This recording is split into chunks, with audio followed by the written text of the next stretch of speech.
जय हिंद दोस्तों, एक बार फिर से स्वागत है आप सभी का आपके YouTube channel army and government exam तैयारी में, जहाँ पे हम आपको इंडियन आर्मी ओपन रैलीज़ के विभिन्न नोटिफिकेशनों के बारे में बताते हैं।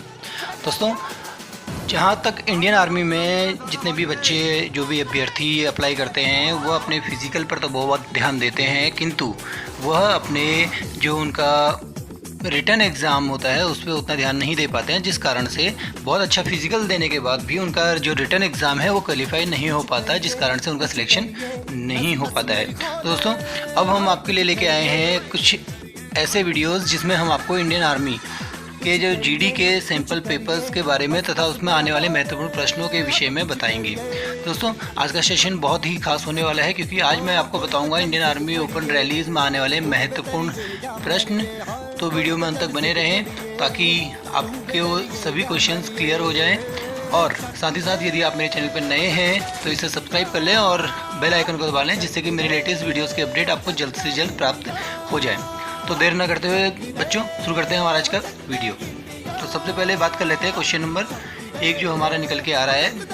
तो क्वेश्चन नंबर 1 है, कौन सा दिन मानव अधिकार दिवस के रूप में मनाया जाता है? बहुत ही महत्वपूर्ण प्रश्न है बच्चों। तो इसमें आपके 4 ऑप्शंस दिए हुए हैं। ऑप्शन क 24 अक्टूबर, ख 4 जुलाई, ग 10 दिसंबर और घ इसमें से कोई नहीं। तो जो बच्चे ऑप्शन ग बता रहे हैं वो बिल्कुल सही है, क्योंकि 10 दिसंबर को मानव अधिकार दिवस के रूप में मनाया जाता है। इसके अलावा 24 अक्टूबर को जो है यूनाइटेड नेशन डे मनाया जाता है। 4 जुलाई को अमेरिका की आज़ादी के दिवस के रूप में मनाया जाता है। तो चलिए चलते हैं क्वेश्चन नंबर 2 की ओर। तो क्वेश्चन नंबर 2 है, भारत की सबसे बड़ी बहुउद्देशीय नदी घाटी परियोजना कौन सी है? ऑप्शन ए हीराकुंड, बी है भाखरा नांगल, सी दामोदर वैली या डी इनमें से कोई नहीं। तो बच्चों, इसका सही उत्तर है ख भाखरा नांगल। यानी कि जो भाखरा नांगल जो बांध परियोजना है वो भारत की बहुउद्देशीय सबसे बड़ी बहुउद्देशीय नदी घाटी परियोजना है।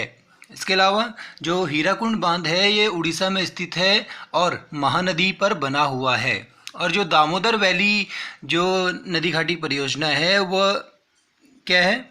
ये भारत की पहली बहुउद्देशीय नदी घाटी परियोजना थी, किंतु यह सबसे बड़ी बहुउद्देशीय नदी घाटी परियोजना नहीं है, बल्कि ये पहली नदी घाटी जो बहुउद्देशीय नदी घाटी परियोजना थी वह थी। ये इस पर भी प्रश्न आ सकता है आपके पास कि भारत की सबसे पहली बहुउद्देशीय नदी घाटी परियोजना कौन सी थी? तो उसका सही उत्तर होगा दामोदर वैली। और यहाँ पे आपसे क्या पूछा गया था? भारत की सबसे बड़ी बहुउद्देशीय नदी घाटी परियोजना कौन सी है सबसे बड़ी? तो वह है भाखरा नांगल। चलिए अब चलते हैं क्वेश्चन नंबर 3 की ओर। क्वेश्चन नंबर 3, किस राज्य में सांची स्तूप स्थित है? तो आपके ऑप्शन हैं क मध्य प्रदेश, ख उत्तर प्रदेश, ग बिहार या घ महाराष्ट्र। तो बच्चों, इसका सही उत्तर है जो सांची का स्तूप स्थित है वह है मध्य प्रदेश में, यानी कि ऑप्शन क मध्य प्रदेश सही उत्तर है। जो सांची का जो स्तूप है वह अशोक के द्वारा बनवाया गया था, जो कि मध्य प्रदेश में स्थित है। इसके अलावा बच्चों, जो विश्व का सबसे बड़ा जो स्तूप है वह स्तूप है केसरी स्तूप, जो कि बिहार में स्थित है। यानी कि अगर आपके पास प्रश्न यह आता है कि विश्व का सबसे बड़ा स्तूप कहाँ पर स्थित है, तो वह है बिहार के चंपारण में, जिसको कि केसरी स्तूप के नाम से जाना जाता है। चलिए चलते हैं क्वेश्चन नंबर 4 की ओर। Question number 4, each one teach one कार्यक्रम से संबंधित है। यानी कि जो ईच वन टीच वन जो कार्यक्रम था वो किससे संबंधित है? ऑप्शन क प्रौढ़ शिक्षा, ख नियमित शिक्षा, ग गैर औपचारिक शिक्षा या घ जागृति नागरिक। तो दोस्तों, इसका सही उत्तर है क प्रौढ़ शिक्षा। जो ईच वन टीच वन कार्यक्रम जो था वह प्रौढ़ शिक्षा से संबंधित है। चलिए चलते हैं क्वेश्चन नंबर 5 की ओर। क्वेश्चन नंबर 5, भारत और पाकिस्तान के बीच शिमला संधि पर हस्ताक्षर कब किए गए? आपके ऑप्शन है क 1955, ख 1971 या ग 1962 और घ 1972। तो दोस्तों, इसका सही उत्तर है ऑप्शन घ 1972। यानी कि जो भारत और पाकिस्तान के मध्य में जो शिमला संधि हुई थी वह 1972 ईस्वी में हुई थी। इसके अलावा दोस्तों हम अभी देख लेते हैं कि जो 1962 में है वह क्या हुआ था, भारत और चीन के मध्य में युद्ध हुआ था 1962 में, और 1971 में भारत और पाकिस्तान के मध्य में युद्ध हुआ था। चलिए चलते हैं क्वेश्चन नंबर 6 की ओर। क्वेश्चन नंबर 6 है, महानदी कहाँ से निकलती है? ऑप्शन क रायपुर, ख पटना, ग उज्जैन और घ देहरादून। तो दोस्तों जो महानदी है वह रायपुर छत्तीसगढ़ से निकलती है, यानी कि इसका सही उत्तर है क रायपुर। इसके अलावा दोस्तों पटना जो है वह गंगा नदी के तट पर स्थित है। उज्जैन शिप्रा नदी के तट पर स्थित नगर है। इसके अलावा जो देहरादून है वह सिस्पना और बिंदाल नदी के तट पर स्थित है, यानी कि देहरादून में सिस्पना और बिंदाल नदी स्थित है। चलिए अभी चलते हैं क्वेश्चन नंबर 7 की ओर। क्वेश्चन नंबर 7, पुस्तक आनंद मठ को किसके द्वारा लिखा गया था? काफ़ी महत्वपूर्ण प्रश्न है, बार बार रिपीट होता रहता है ये प्रश्न। तो दोस्तों आपके ऑप्शन है बंकिम चंद्र चटर्जी, ख अब्दुल फजल, ग कालिदास और घ शरत चंद्र चटर्जी। तो दोस्तों इसका सही उत्तर है क बंकिम चंद्र चटर्जी। जो आनंद मठ नामक पुस्तक है वह बंकिम चंद्र चटर्जी के द्वारा लिखी गई थी। इसके अलावा जो अबुल फजल के द्वारा आईने अकबरी लिखी गई, कालिदास के द्वारा अभिज्ञान शाकुंतलम और मेघदूत नामक पुस्तक लिखे गए हैं, और शरत चंद्र चटर्जी जी के द्वारा देवदास नामक पुस्तक लिखी गई थी। चलिए चलते हैं क्वेश्चन नंबर 8 की ओर। क्वेश्चन नंबर 8,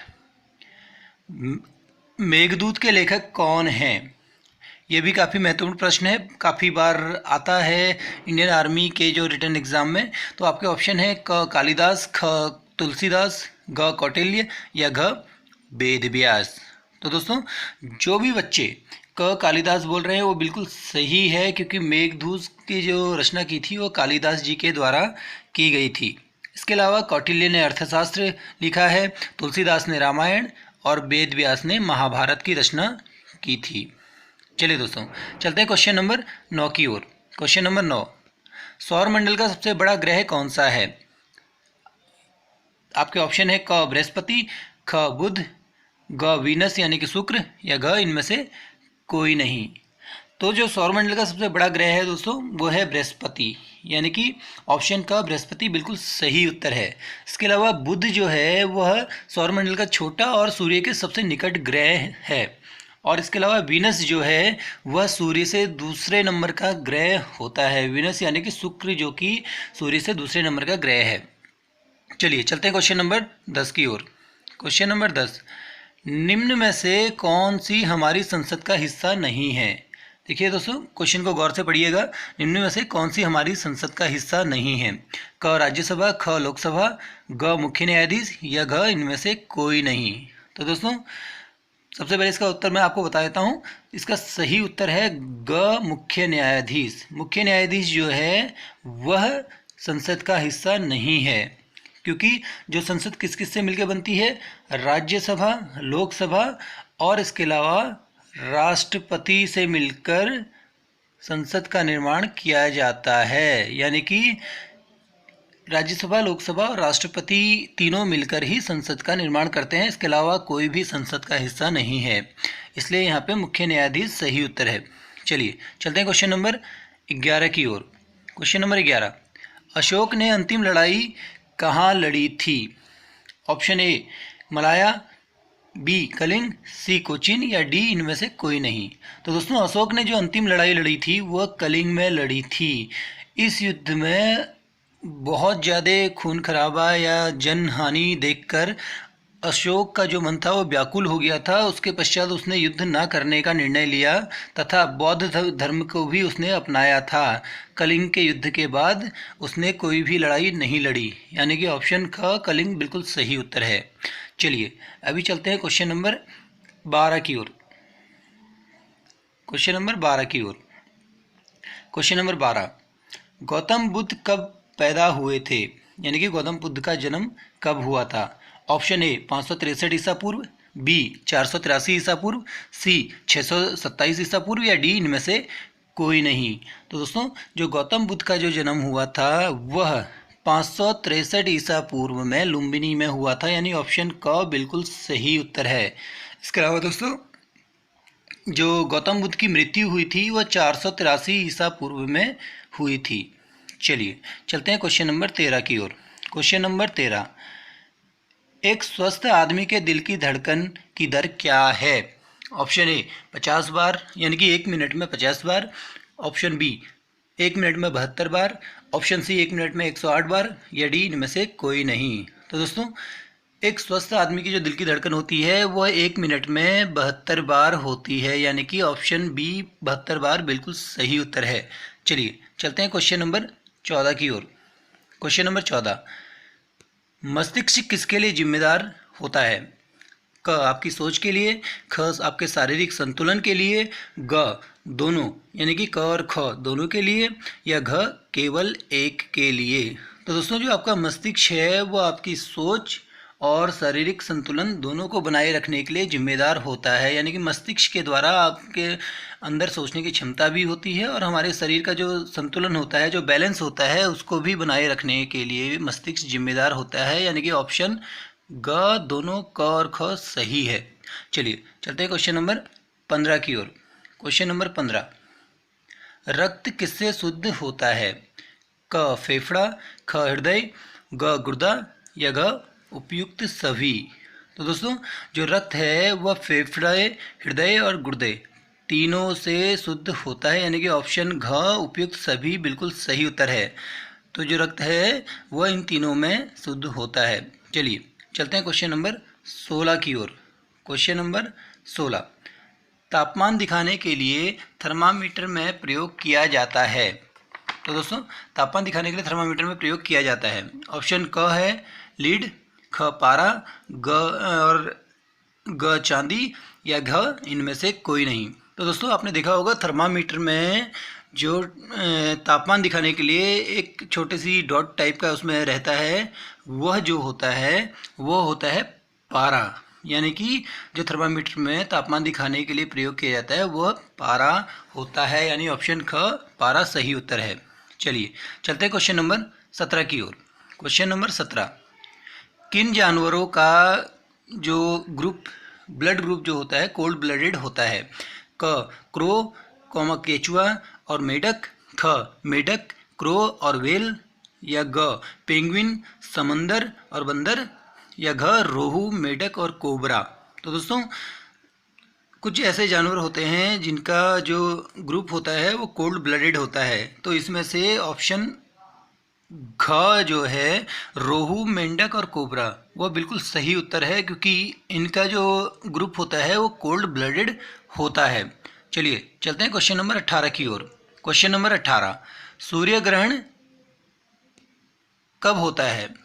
तो आपके ऑप्शंस हैं क पृथ्वी सूर्य और चंद्रमा के बीच में आ जाती है, ख चंद्रमा सूर्य और पृथ्वी के बीच में आ जाता है, ग संकट के दौरान, या जब सूर्य चंद्रमा और पृथ्वी के बीच में आ जाता है। तो दोस्तों इसका सही उत्तर है कब होता है सूर्य ग्रहण?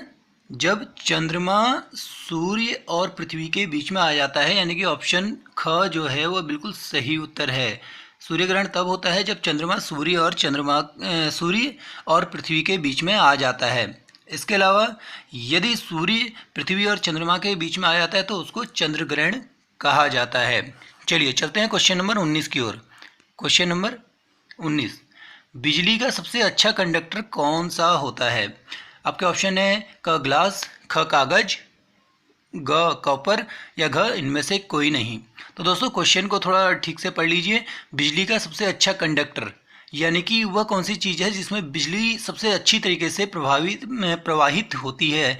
तो इसमें से सही उत्तर है ग कॉपर, क्योंकि आपने देखा भी होगा कि जो भी वायर्स वगैरह होते हैं उसमें कॉपर का इस्तेमाल किया जाता है, क्योंकि वह बिजली का सबसे अच्छा सुचालक यानी कि सबसे अच्छा कंडक्टर होता है जिसमें अच्छे से बिजली प्रवाहित हो पाती है। इसलिए ऑप्शन ग कॉपर बिल्कुल सही उत्तर है। चलिए दोस्तों चलते हैं क्वेश्चन नंबर 20 की ओर। Question number 20, beriberi vitamin की कमी के कारण होता है, यानी कि जो बेरी बेरी नामक रोग है वो किस विटामिन की कमी के कारण होता है? आपके ऑप्शन हैं क विटामिन ए, ख विटामिन बी और ग विटामिन सी और घ विटामिन डी। तो दोस्तों जो बेरी रोग है वह विटामिन बी की कमी के कारण होता है, यानी ऑप्शन ख बिल्कुल सही उत्तर है। इसके अलावा विटामिन ए की कमी से जो है रतौंधी नामक रोग होता है, विटामिन सी की कमी से स्कर्वी और विटामिन डी की कमी से रिकेट्स नामक रोग होता है। तो दोस्तों यानी कि विटामिन जो बी है उसकी कमी के कारण बेरी नामक रोग उत्पन्न होता है।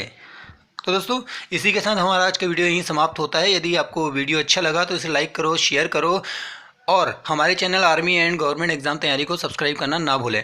और साथ ही साथ हमें कमेंट बॉक्स में ये भी बताएं कि आपको वीडियो कैसा लगा, और यदि इसमें कुछ आप सुझाव अपने देना चाहते हैं वो भी ज़रूर दें। तो दोस्तों मिलते हैं अगले वीडियो में, तब तक के लिए जय हिंद, वंदे मातरम।